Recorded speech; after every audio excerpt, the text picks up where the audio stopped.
Today at Free Field Training, we are taking a look at handgun day boxes.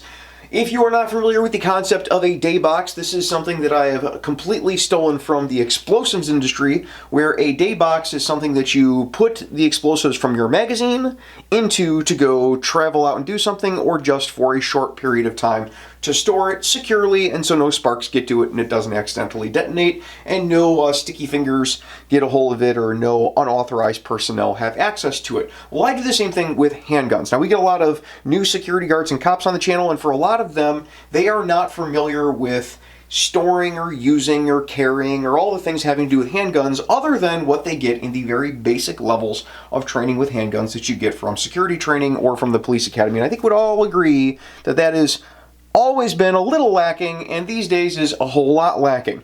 So when I went to the police academy, they told me, hey, you've got this handgun now, and if you've never used a handgun before, hey, let's make sure unload the handgun and store the gun and the ammunition separately when it is not in use. Which, while not the worst advice to give somebody when they are brand new to carrying and using a handgun, is also not fantastic advice, especially for people who have kids or who are traveling on airplanes frequently, either for work or for leisure, and they want to bring a handgun with. For those applications, you need something a little better than just, well, always have the gun on you. You're not going to have it on you when you're sleeping. You're not going to have it on you when you're jogging. I mean, the internet is full of people trying to sell you gizmos so that you can carry a gun while you're jogging, but I very rarely see people actually jogging and carrying their handgun around. So let's be realistic about it. There are times during our day that we are not actually going to have the gun on our person. But we also don't want to have to open our big enormous safe that we have in order to take the gun in and out. And that's the situation I'm in. For people who are fresh out of a police academy or out of security training, and this is their first job where they're carrying a gun, they need something that is cost effective that can store that firearm in a way that's going to keep it out of unauthorized people's hands, whether those be kids or unauthorized adults. In these circumstances, there are two basic options that I suggest to people.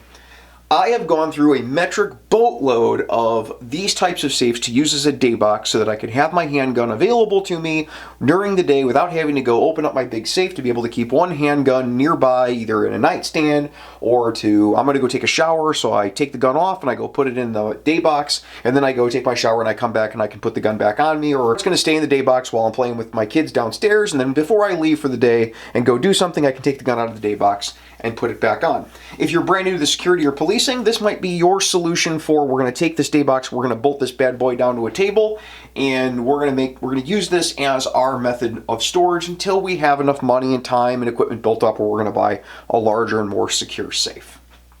I think for people who are brand new in the industry, these are the very minimum standard that you should be setting for yourself when you are first having a handgun at home.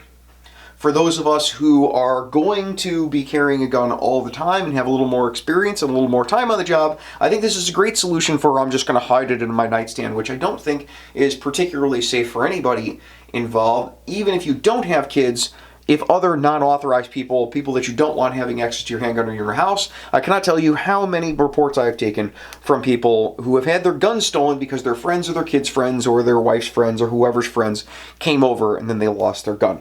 Enough ranting. These are the two solutions that I have created for these circumstances. The first one is the cheapest one over here. I don't know what brand this is. It's marked on the bottom, made in China. I find them at Menards, Harbor Freight, Walmart, all sorts of places sell these little cheap day boxes.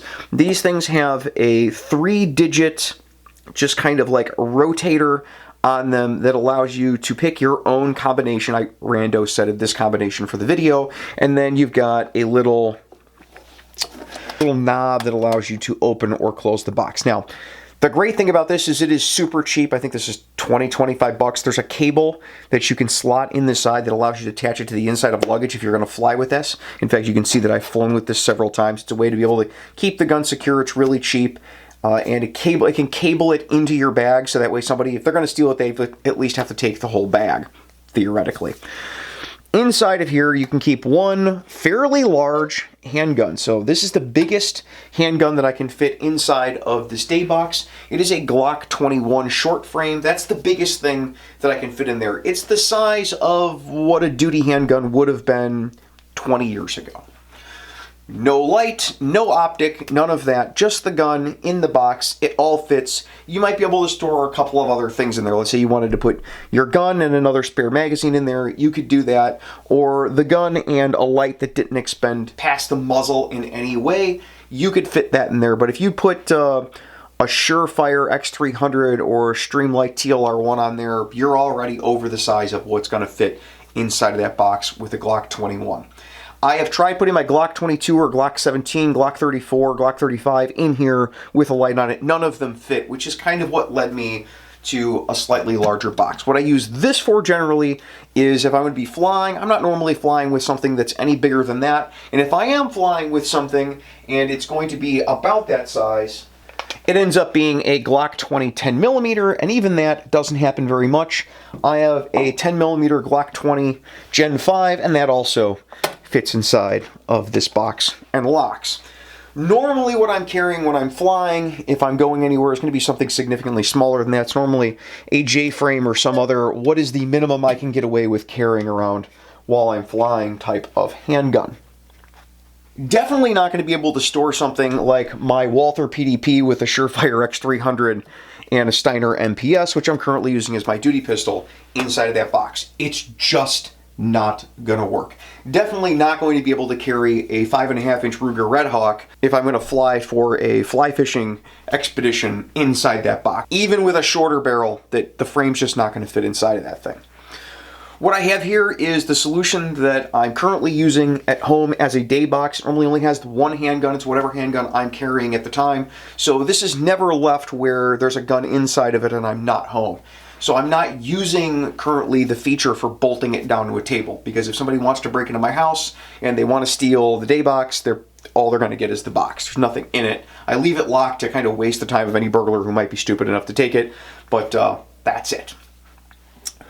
The Fort Knox lockbox here uses a simplex lock, which is awesome. These used to have a problem where you would be able to punch the simplex lock out and then be able to get inside the box. They fixed that with this new design that's come out in the last few years. There's actually a bar underneath it that keeps it from being able to get knocked straight through. Makes it a little harder to change the combination. That's the stock combination that comes with it. Makes it a little harder to change out the combination on it, but it makes it a whole lot more secure. This thing has all sorts of space inside of it. There's foam padding on the inside to keep the guns, if you mounted this in a car, from jostling around and getting all scratched up, although the sides don't have it, so I'd want to foam it in a little bit more if I was going to use it for travel transport. It has a little hydraulic shock inside that allows the box to open automatically, although if you try to throw it open faster, it ends up jostling it all over the place, so I don't recommend doing that. Hey, it's 3 a.m. editing, Tommy, and I just realized that someone is going to listen to that and they're gonna say, well, you know what's faster is you can get the electronic safe with the thumbprint, and then you're not fiddling around when it's dark out with the buttons on the top of the safe. No, I've tried probably 6 of those things. I've never gotten one of them to reliably work for me.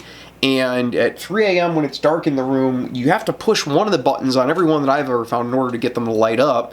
And it's just easier. You can align your fingers, because there's only 5 buttons, from the left over and figure out where the buttons are. And if you practice it a couple times, it's super fast and you can do it in the pitch black.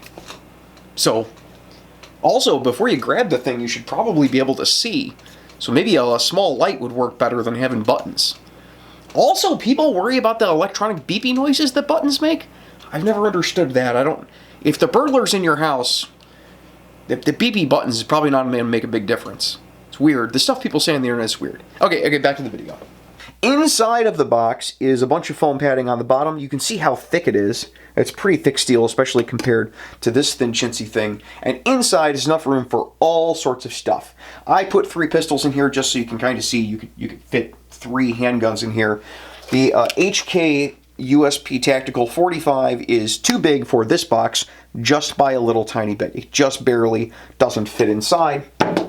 But you can fit that, which is already too big for the small box, along with a Beretta 21A and a J-frame revolver inside of here with plenty of room to spare. See, 2 extra duty ammo rounds that got left in there. This box is large enough where if you were going to take it on vacation and use it your day box, on vacation and you want to put a 5.5-inch Ruger Red Hawk, which is a pretty large gun to be carrying around in bear country in there, it fits in there with your flashlight and all sorts of other stuff with absolutely no problem. And that's one of the largest handguns that I own. That's a pretty big box. It's big enough where you could use this as a his and hers. If you were going in bear country and you wanted to keep your 5.5-inch Ruger Red Hawk in there and your wife wanted to keep her full-size HK USP 45 Tactical inside the day box simultaneously when you guys aren't out on the road, you could do that and it fits just fine inside. So this has plenty of space in it for all your storage needs regardless of what it is. The bottom of this has little rubber feet, so when you put it on a table, it doesn't scratch it all up. Not that that matters to me on this particular table, because it's the one that I use for filming, but these 4 rubber feet, you can pop these out, and you can bolt this puppy down to anything that you want. So if you want to store this, let's say you're going to put it underneath your bed or something like that, and you're going to bolt it to the floor, or you're going to put it on a table and bolt it to the table, you're going to bolt it underneath your toolbox or whatever, you're going to bolt it under the seat of a truck or behind the seat of a truck, something like that. As long as you've got the storage space and you've got room for the lid to open, you can bolt it down with those, and it's going to be pretty hard to get out because, again, pretty thick steel. None of this is a sponsored ad for any of this stuff. I bought all of it, and I actually do use all of it day to day, and it's something that I found has been very efficient for the purposes that I need lock boxes for. Having said that, there are Amazon affiliate links for the newest versions of both of these things down in the description. If you use those, I make a little bit of money, but this is by no way a sponsored video at all. Fort Knox has no idea who I am, and I'm pretty sure Walmart doesn't care. That's been your free field training for today. While you're here, check out one of the other videos that we made, or down here, subscribe so you can see more. Or you could check out Patreon, where you can see how you can get your name put on the videos, like all these fine folks over here. I'll see you guys next time.